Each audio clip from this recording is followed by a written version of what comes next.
Salut, bienvenue dans cette nouvelle vidéo MPC un peu particulière, car aujourd'hui on va pas faire de musique du tout. On va évoquer les 10 accessoires tout à fait indispensables, dans mon cas, pour être à la bien quand on taffe sur nos machines. Alors tout d'abord, ça va vous sembler un peu idiot, mais l'immanquable pour moi, c'est le support pour orienter la MPC vers soi, car à plat, je ne le fais vraiment que pour les vidéos. Dès lors où je bosse pour de vrai sur la MPC, eh bien, elle est toujours orientée vers moi. J'ai essayé pas mal de supports, dont le tout plastique de Ikea que l'on voit dans mes premières vidéos. Je suis tombé sur un modèle de genre sur le site d'enchères américain, et du coup j'en ai chopé deux, notamment pour les synthés quand je les sors de leur boîte. Et au final, ça donne ça, ce qui est ultra confort pour travailler. Je reviens sur un point évoqué dans une vidéo précédente concernant le connecteur du casque à l'avant. Faites bien attention quand vous orientez vos MPC. Le second accessoire indispensable, c'est bien évidemment une bonne carte SD. Pour ce genre de tâches, perso, je préfère miser sur une marque à la réputation solide et avec un modèle qui soit très récent, histoire que les vitesses de lecture et d'écriture soient appropriées. Pour le coup, j'ai choisi la SanDisk Extreme U3A2 que j'ai doublée pour faire des sauvegardes. Pour ceux qui fréquentent la chaîne, vous savez que j'utilise beaucoup mon système modulaire, alors pour que la MPC puisse communiquer avec lui, et vu qu'elle est dotée de 8 sorties CV-Gate réparties sur 4 connecteurs, j'ai acheté ces câbles en Y afin de profiter de toutes les sorties CV-Gate indispensables. Quand je sors mes synthés ou mes claviers maîtres, j'aime bien que ceux-ci et la MPC communiquent via l'USB. Pour ça, j'ai choisi un hub USB solide de chez Electron. En fait, je l'avais déjà, donc c'est cool. J'ai collé de la bande velcro en dessous pour le fixer derrière la MPC. A noter que je l'alimente via la MPC et ça fonctionne super. Comme on le voit, mes périphériques connectés au hub sont tous disponibles dans la MPC, c'est top. Pour enregistrer des accords ou des mélodies, il nous faut un bon clavier maître et là on n'a que l'embarras du choix. Mais perso, je fais confiance au français Arturia et suis équipé du Keystep 37, reconnu tout de suite par la MPC, ce qui facilite encore plus le travail, et du Keystep Pro également, qui lui est plus autonome, mais qui bosse très bien aussi avec la MPC.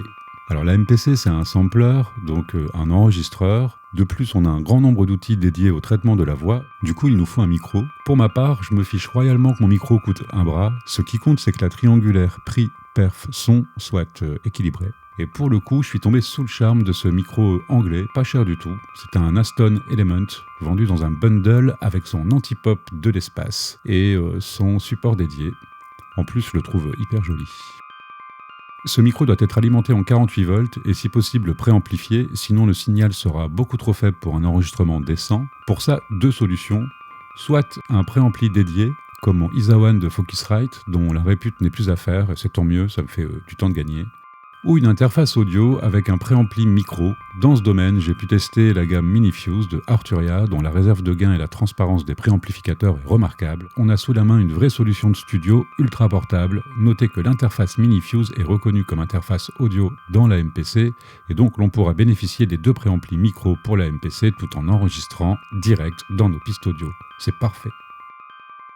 J'ai quelques périphes qui ne communiquent que via la norme MIDI, donc je me suis équipé d'un distributeur de signaux MIDI de chez MIDI Solutions, le QuadraFlow, pour les petites sessions, et toujours chez eux, j'ai aussi le T8 avec 8 sorties MIDI.